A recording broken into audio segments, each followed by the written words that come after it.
The next exemption under section 10, as we were discussing,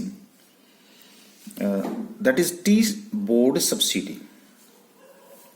देखिए, सबसे पहले तो क्वेश्चन राइज होता है कि ये टी बोर्ड होता क्या है. मैं आपको ये बता देता हूं कि मिनिस्ट्री ऑफ कॉमर्स के अंडर जो है ये जो टी बोर्ड है, ये इंडिया की टी बोर्ड, इसका एक्चुअल नाम है टी बोर्ड ऑफ इंडिया. ये क्या करता है कि जितने भी इंडिया में टी ग्रो होगी, मैन्युफैक्चर होगी या एक्सपोर्ट करनी होगी, तो उसका जो पूरा कंट्रोल है वो किसके पास है? वो टी बोर्ड ऑफ इंडिया के पास है. अब क्या होता है कि मिनिस्ट्री ऑफ कॉमर्स के द्वारा अगर हमने टी इंडस्ट्री को प्रमोट करना है तो कुछ अमाउंट हम मिनिस्ट्री ऑफ कॉमर्स जो है वो टी बोर्ड के थ्रू जितने भी ग्रोअर्स हैं डिफरेंट स्टेट्स में, जितने भी ग्रोअर्स हैं उनको क्या करता है, वो एक सब्सिडी प्रोवाइड करता है, यानी कि एक असिस्टेंस प्रोवाइड करता है, एक पैसा प्रोवाइड करता है. जो पैसा प्रोवाइड किया जाएगा ग्रोअर को, वो उसके हाथ में क्या होगी? इनकम होगी. तो इसका मतलब क्या हुआ कि यहां पे ये जो एग्जम्पशन अवेलेबल होगी वो उसके लिए होगी जो एसएससी क्या कर रहा होगा? ग्रोइंग एंड मैन्युफैक्चरिंग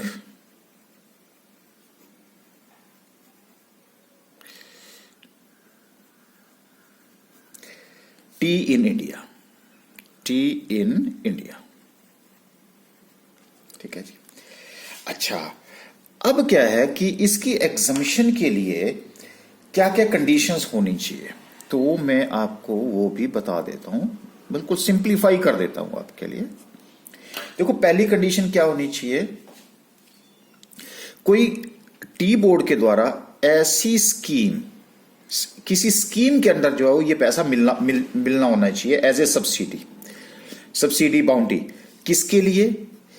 अब आप जो ग्रोअर है उसने प्लांटेशन तो कर रखी है, लेकिन अब वो क्या करना चाहता है? रीप्लांटेशन. जैसे हिमाचल में पालमपुर में रीप्लांटेशन या रिप्लेसमेंट ऑफ टी बुशेस.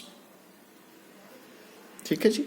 कुछ पुरानी हो गई, मतलब रिजुवेनेशन और consolidation of the area used for the cultivation of T. और ये जो स्कीम है ये नोटिफाई होनी चाहिए. It should be notified by the central government कि जी हम उसकी कंसोलिडेशन के लिए जो आपकी चाय की झाड़ियां हैं उनकी रीप्लांटेशन करने के लिए, रिप्लेसमेंट करने के लिए, पुरानी निकाल करके नई लगाने के लिए. तो इससे क्या है? देखो, इसके पीछे का जो राशनल है, क्योंकि हम एक्सपोर्ट करते हैं. जब हम चाय एक्सपोर्ट करते हैं तो चाय हमें फॉरेन रेवेन्यू आता है. फॉरेन रेवेन्यू के लिए तो हमें क्या करना पड़ता है? इंडिया में जो ग्रोअर है उसकी हेल्प करनी पड़ती है. तो ग्रोअर को हम क्या देते हैं? एक तरह से सब्सिडी प्रोवाइड करते हैं. तो वो जो सब्सिडी है इस फॉर्म में उसके पास वो इनकम हो जाती है. अच्छा, ये तो पहली कंडीशन थी. दूसरी कंडीशन क्या है? ये जो एसएससी है ना, इसके द्वारा जो हमारा असेसिंग ऑफिसर होता है इनकम टैक्स का, उसके पास जब वो रिटर्न फाइल करने जाता है किसी पार्टिकुलर असेसमेंट ईयर की, तो वो एक सर्टिफिकेट देगा. किसको देगा? असेसिंग ऑफिसर को एक सर्टिफिकेट देगा. किस चीज का सर्टिफिकेट देगा? कि जी ये जो मेरे को अमाउंट मिला है वो अमाउंट मुझे टी बोर्ड से मिला. और ये जो सर्टिफिकेट है वो कौन इशू करेगा? वो टी बोर्ड इशू करेगा कि जी इस प्रीवियस ईयर में टी बोर्ड के द्वारा एक सर्टिफिकेट इशू किया जाएगा कि एसएससी ऑफिसर के पास कि जी मुझे ये जो पैसा मिला है ये टी बोर्ड से रीप्लांटेशन और replacement of the T bushes की स्कीम के अंदर, जो कि गवर्नमेंट के द्वारा नोटिफाई की गई है, उसके अंदर मुझे पैसा मिला है. तब जाके आपको सेक्शन 10 सब सेक्शन 30 के अंदर ये एग्जम्पशन मिल जाएगी. यहां तक क्लियर हो गया जी. अच्छा, उसके बाद है आपकी इनकम बाई, ये है अदर सब्सिडीज. ये अदर सब्सिडीज क्या हैं? ये भी आपके पास क्या है? Income by way of subsidy from certain boards.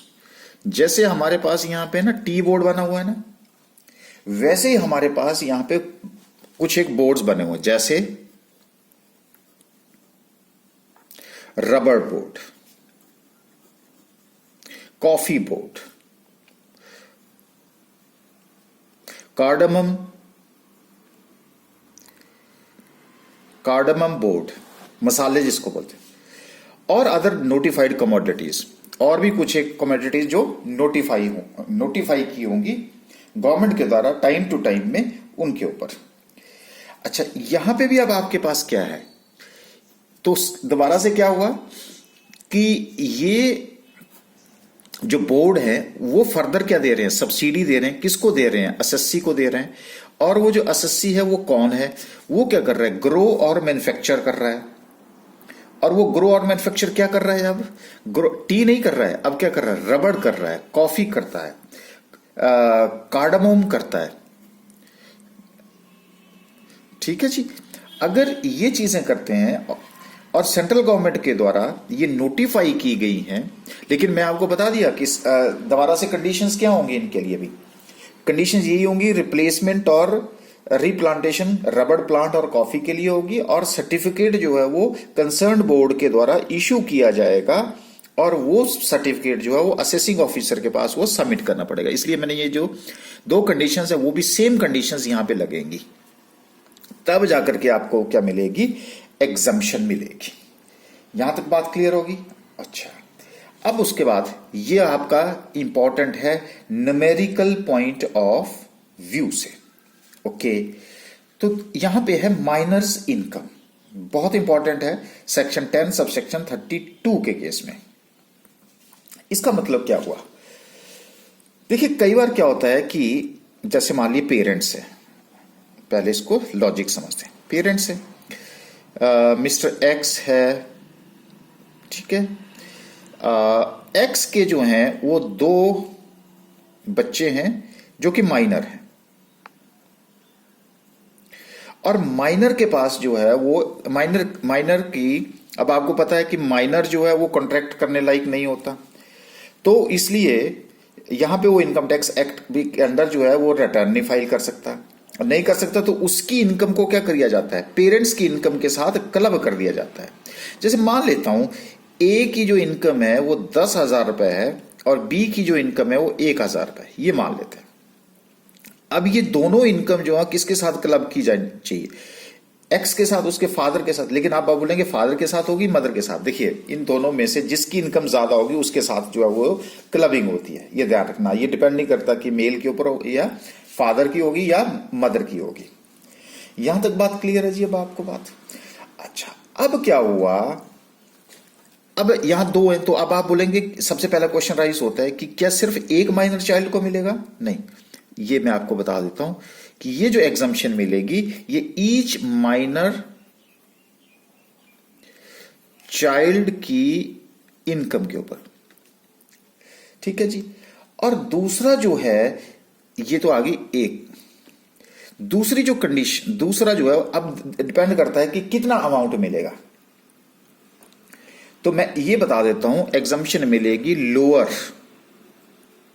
Of कौन सी? ए, दोनों में से इनकम ऑफ माइनर चाइल्ड और ए नहीं, इसको 1 करता हूं, इसको 2 करता हूं। माइनर चाइल्ड और ₹1500 पर चाइल्ड, इन दोनों में से विच एवर इज लेस। बहुत इंपॉर्टेंट है न्यूमेरिकल पॉइंट, लोअर ऑफ 1 और 2, इन दोनों में से जो कम होगी उतनी मिल जाएगी आपको क्या? एग्जम्पशन। अच्छा, अब क्या हुआ? अब मैं इसके साथ, अब मान लो ए और बी है, तो इसमें कितनी मिलेगी? देखो, ए की मिल जाएगी 1500, क्योंकि इसमें लिखा है ना income of the minor child, income कितनी है? 10,000। ये 10,000 और 1,500 विच एवर इज लेस, तो लेसर फिगर कितनी होगी 1,500, तो क्लबिंग कितनी होगी सिर्फ 8,500 टोटल। और यहां पे कितनी होगी, यहां 1,000 ही होगी। क्यों होगी, क्योंकि यहां इनकम 1,000 है और ये 1,500 से कम है, इसलिए यहां पे क्या हो जाएगा, फिर नील हो जाएगा। बात क्लियर है जी आप? अच्छा, इसमें क्या है, जो एग्जम्पशन मिलती है ना, वो भी आपको बता देता हूं। वो टोटल इनकम ऑफ चाइल्ड के ऊपर मिलेगी। अब आपको पता है टोटल इनकम मतलब सारे हेड्स के साथ, ये नहीं है कि ईच सोर्स के ऊपर मिलेगी। कई स्टूडेंट जो है यहां गलती करते हैं, एग्जामिनर आपको यहां तंग करेगा, ठीक है जी। ईच, अब आप बोलेंगे जी हर सोर्स से जो 1,500 रुपए जो है या जितनी इनकम है वो एग्जाम्प्ट हो जाएगी, तो ध्यान रखना ये वाली ऐसा नहीं होगा।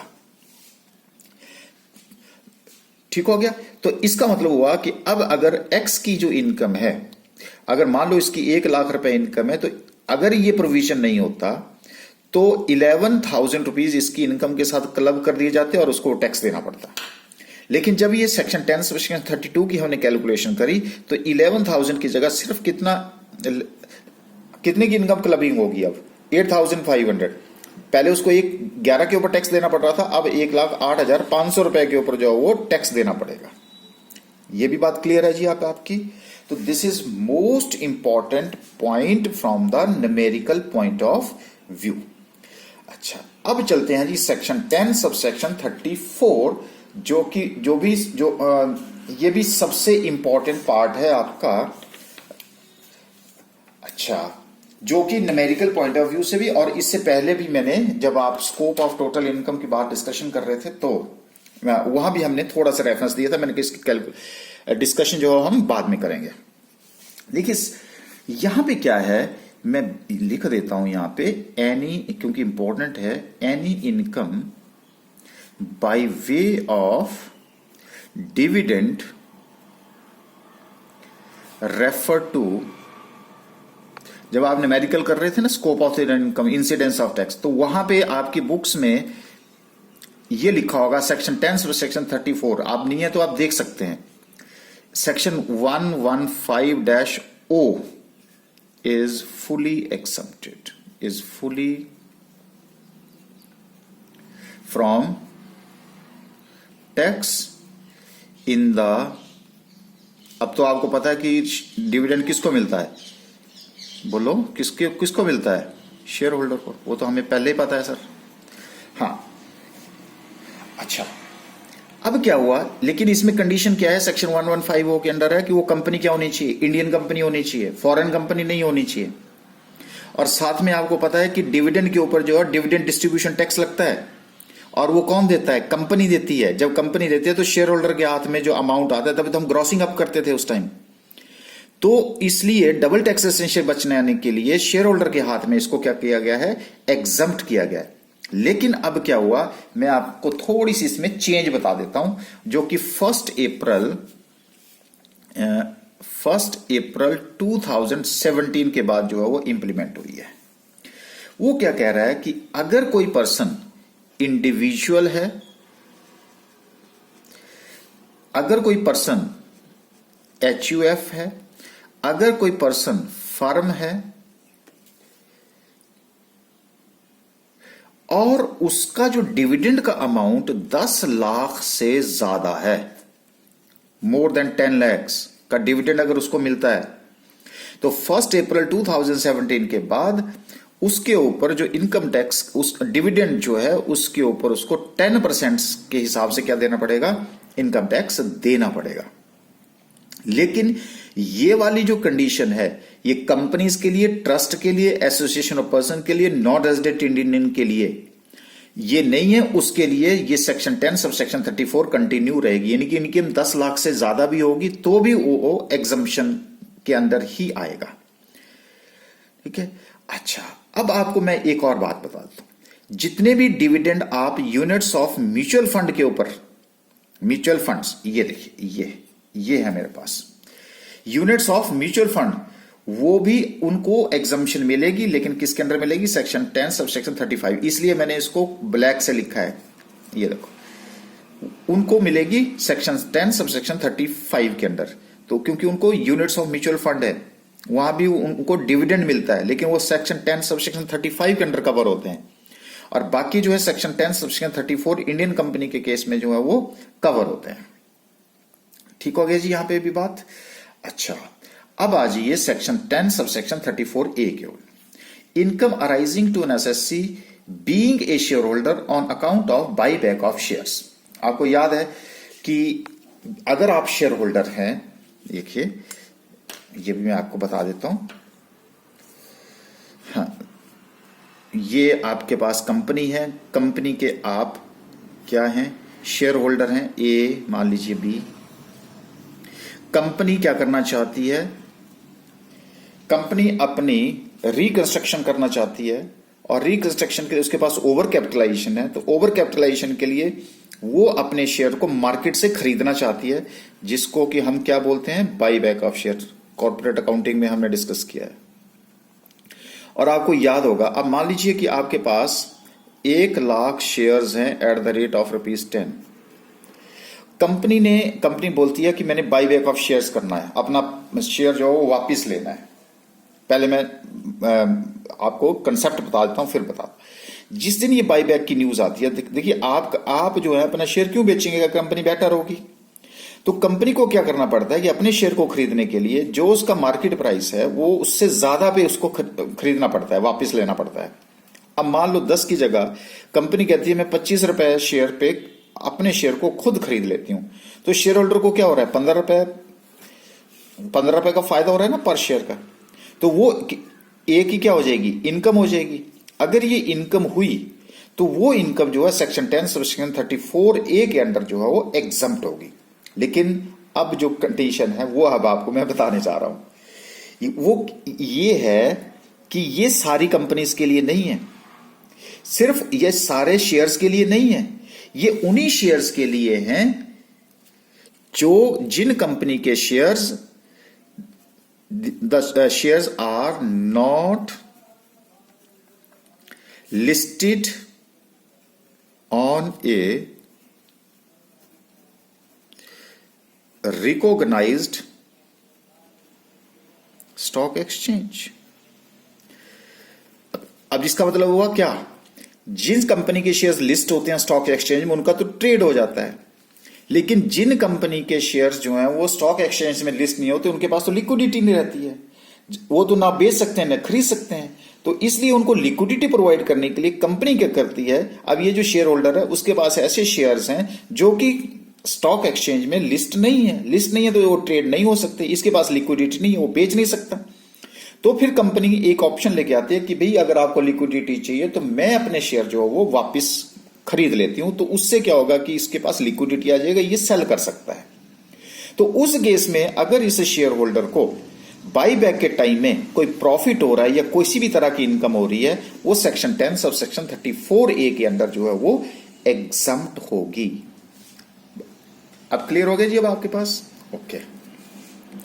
इनकम ऑफ यूटीआई, तो मैंने आपसे डिस्कस किया था कि कौन सी इनकम्स, वो वाले म्यूचुअल फंड जो कहां पे डिस्कस किए थे हमने, सेक्शन 10 सब सेक्शन 23D के अंडर जो है वो कवर होते हैं। ठीक है, और ये जो इनकम है वो आप किस फॉर्म में रिसीव कर रहे हैं, वो है आप यूनिट्स के फॉर्म में जो है वो रिसीव कर रहे हैं। Income received in respect of units from the specified company. और साथ में मैंने आपको बता दिया dividend that are also exempted, वो लेकिन वो 34 में है, ये 35। यूनिट ट्रस्ट ऑफ इंडिया जो सबसे पहली म्यूचुअल फंड कंपनी थी इंडिया में, जो बाद में डूब गई थी, उनका एक बैंक भी था। और आज जो है वो यूटीआई बैंक, क्योंकि आपको पता है जब कोई बदनाम हो जाता है तो फिर वो क्या करता है कि या तो शहर छोड़ के चला जाता है, उसी तरह से यूटीआई भी बदनाम हो गई थी, इसमें स्कैम हुआ था। फिर आजकल जो है वो जाकर के वही यूटीआई ने अपना नाम बदल के आज एक्सिस बैंक के नाम से चल रहा है। अच्छा, next is capital gain on compulsory acquisition of urban agriculture land. आपको पता है हमने एग्रीकल्चर लैंड डिस्कस करी थी। अब जब एग्रीकल्चर लैंड डिस्कस करी थी सेक्शन 10 सब सेक्शन 37 के अंडर, तो हमने ये डिस्कस किया था कि एग्रीकल्चर लैंड जो है वो रूरल एरिया में होगी।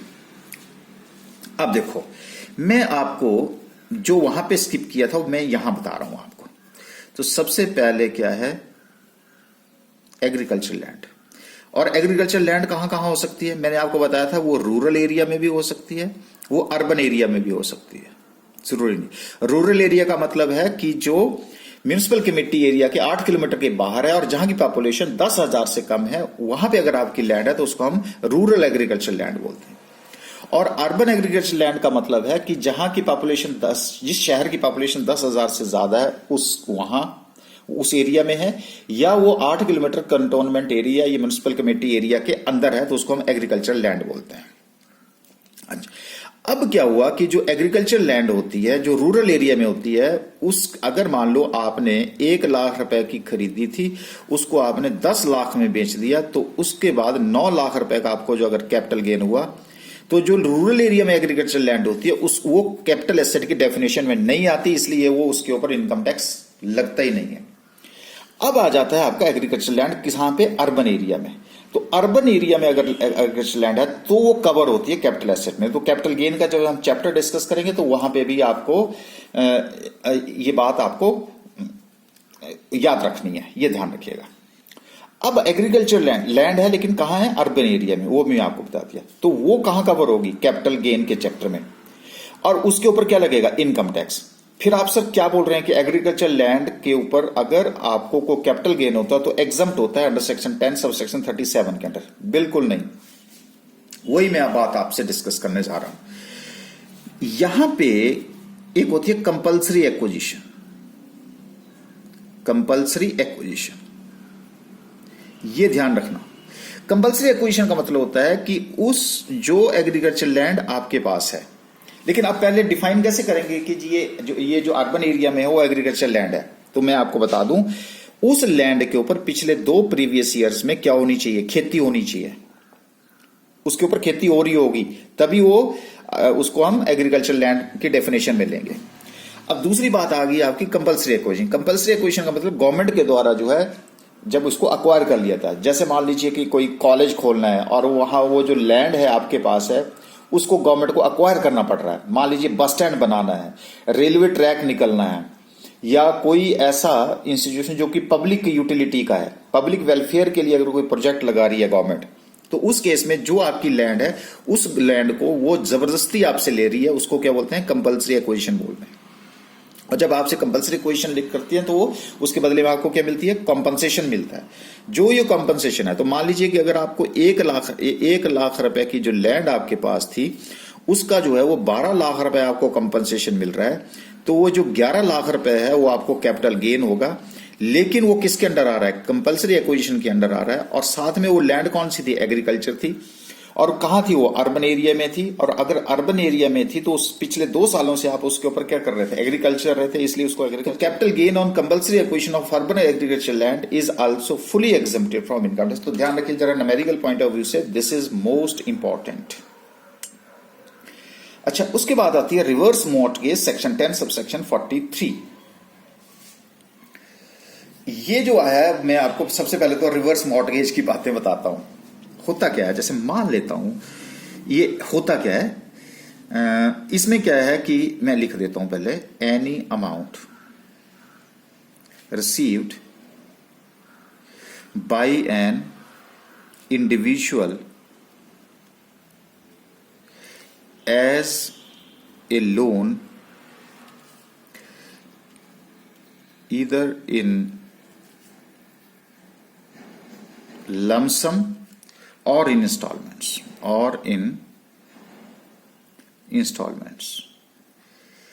in a transaction of reverse mortgage is exempted from income tax। होता क्या है, मैं इसका ना ये वाला स्पेस जो है पूरा कवर कर लेता हूं, इस ये वाला। देखिए इसमें क्या होता है कि सपोज करो कि ये मिस्टर ए है और उसकी वाइफ मिस बी है, Mr A and Mrs B, या Mr A and Mrs A है, ठीक है, कपल है। उनकी जो उम्र है वो तकरीबन इस टाइम 60 साल है। उनके पास एक बड़ा सा घर है, बच्चे उनके अभी बहुत छोटे हैं जो कि अभी तक कमाने लायक नहीं है, ये समझ लीजिए। अच्छा, अब वो चाहते हैं कि हमारे पास एक कुछ रेगुलर इनकम आ जाए। तो रेगुलर इनकम के लिए वो क्या करते हैं कि बैंक के पास जाते हैं, और ये मान लेता हूं मैं कि इस घर की जो वैल्यू है वो 1 करोड़ रुपए है। वो बैंक वाले के पास जाते हैं और बैंक वाले को बोलते हैं कि आप ऐसा करिए कि हमारे घर को मॉर्टगेज करके हमें अमाउंट दे दीजिएगा। एक होता है ना हाउस लोन, मतलब आप जाकर के घर बनाने के लिए हाउस लोन लेते हैं, यहां उल्टा होगा, बस ये समझ लेना। अच्छा, बैंक ने क्या किया कि उस घर की वैल्यूएशन देखी और कह दिया कि ठीक है जी, अब आप ऐसा करिए कि मैं इस घर के अगेंस्ट आपको 75 लाख रुपए का लोन दे देता हूं। अब बैंक इसको लोन दे रहा है, ठीक।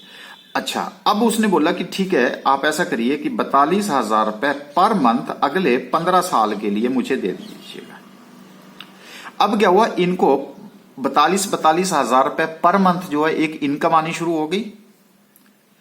अब जब इनकम आ गई और 15 साल तक जो है वो 42,000 रुपए, तो उनको स्टेबल इनकम मिल गई। अच्छा, अब ये क्या हुआ कि मिस्टर ए जो है 60 साल के हैं, लेकिन जैसे वो 75 साल के होते हैं उनकी डेथ हो जाती है। अगर डेथ हो गई और मान लीजिए कि एक्स और वाई जो है वो अभी वहां उस टाइम ये मान लो 5 साल के थे, तो ये अब एक 5 का था, 6 का, तो एक 20 साल का हो गया, 21 साल का हो गया। अच्छा, उसके बाद क्या हुआ कि 5 साल के बाद जो है वो मिसिज ए भी, उसकी भी डेथ हो गई। जब ए की डेथ होगी तो ये 25 साल का हो गया, ये 26 साल का हो गया, और लोन भी जो है हमारा 20 साल पुराना हो गया, 15 प्लस, और वहां उसको जब तक ये लोग सर्वाइव करते रहेंगे ना तब तक आपको पैसा मिलता रहेगा। अच्छा, अब क्या हुआ कि जब 20 साल के बाद जैसे उनकी डेथ हो गई तो ये भी अब कमाने लायक हो गए। तो इनके पास अब 2 ऑप्शन है। क्या? क्योंकि इन्होंने क्या करना है, अब नेचुरली 5 साल में क्या हुआ, 15 साल की रिटायरमेंट थी लेकिन वो वापस नहीं कर पाए, तो 75,000 का क्या बन गया, 1 करोड़ बन गया होगा 5 साल में, क्योंकि मिसिस उसकी जो है वो जिंदा थी। अब इन बच्चों के पास 2 ऑप्शन हैं। वो क्या क्या ऑप्शन है कि जी वो 1 करोड़ रुपए बैंक का वापस करे, ठीक है, नहीं तो बैंक क्या करेगा, आपके घर को अपने कब्जा में ले लेगा। लेकिन जब उन बच्चों ने देखा कि अच्छा अब हमें 1 करोड़ रुपए, या तो उनके पास अगर फाइनेंस अवेलेबल है तो 1 करोड़ रुपए वापस कर दें, अगर नहीं अवेलेबल है तो जब उन्होंने वैल्यूएशन करवाई, जो वैल्यूएशन कराई तो घर की वैल्यूएशन निकली 2.5 करोड़ रुपए कि जी इस टाइम अगर आप घर बेचना चाहते हो तो उस घर 20 साल के बाद ये घर जो है 2.5 करोड़ का बिकेगा। तो बच्चों के पास दूसरी ऑप्शन है कि इसको बेचे, 1 करोड़ रुपए बैंक का दे दे, 1.5 करोड़ रुपए अपनी जेब में डाले और उसके बाद नया घर ले ले, या 1 करोड़ रुपए कहीं से अरेंजमेंट करके उसको भी बैंक को दे दे। पर यह है कि वो जो लाइबिलिटी वो लीगल ईयर को ट्रांसफर नहीं होगी, ये जो प्रॉपर्टी है सीधी बैंक को चली जाएगी। तो इसको हम क्या बोलते हैं, रिवर्स मॉर्टगेज बोलते हैं। तो मैंने क्या कहा, any amount received by way of an individual as a loan either in lump sum or instalment. जैसे मैंने कहा या तो 42 या 75 लाख रुपए इकट्ठा ले लो, या 42,000 रुपए की इंस्टॉलमेंट ले लो। तो जो रिवर्स मॉर्टगेज के अंदर जो भी अमाउंट एक इंडिविजुअल के द्वारा एज ए लोन लिया जाता है, that is also exempted from income tax.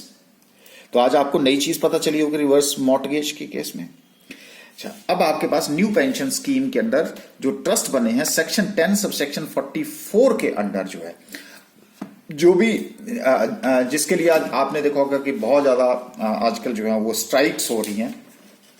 पहले तो क्या था कि ये टैक्सेबल ही था, लेकिन जब बहुत ज्यादा प्रेशर पड़ा तो न्यू पेंशन सिस्टम ट्रस्ट जो 27 फरवरी 2008 में बनाया गया है, 27 फरवरी 2008 के अंडर जो न्यू पेंशन सिस्टम ट्रस्ट जो बना है, उसके अंडर अगर आपको कोई भी इनकम अराइज होती है, that is fully exempted from income tax.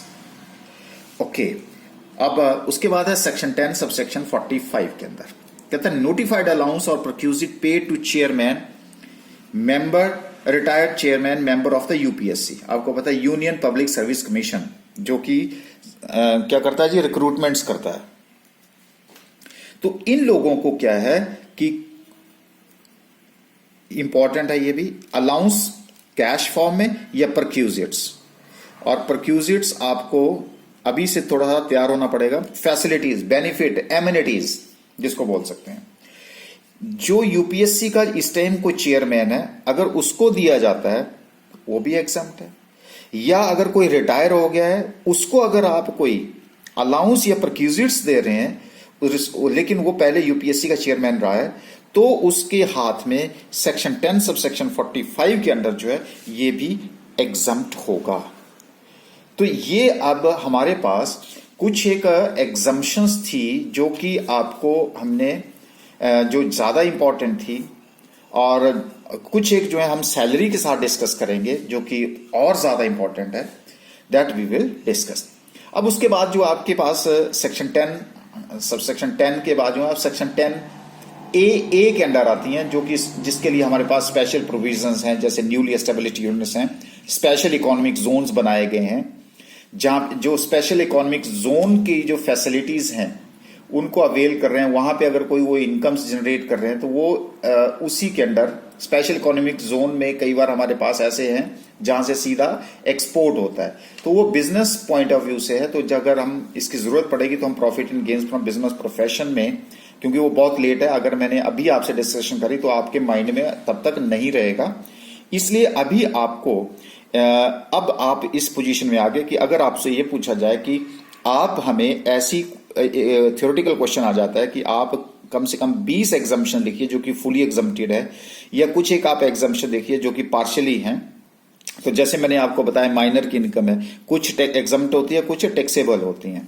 उसी तरह से आपको जो सैलरी वाला चैप्टर में हमने यहाँ पे छोड़ दी हैं, वो वहां पे आपने देखना कि कुछ एक एग्जम्प्ट होंगी, कुछ एक टैक्सेबल होगी। तो आपने यहां से आपने ये देखना है, डिपेंड करता है आपके ऊपर कि आप एग्जामिनर ने पूछा क्या है, फुली एग्जम्प्टेड है या पार्शियल एग्जम्प्टेड है। तो फुली एग्जम्प्टेड है तो उसके अकॉर्डिंगली अटेम्प्ट करिए, अगर पार्शियल एग्जम्प्टेड है तो उसके अकॉर्डिंगली आप उसको अटेम्प्ट करिए। तो इसी के साथ ये चैप्टर हमारा खत्म है।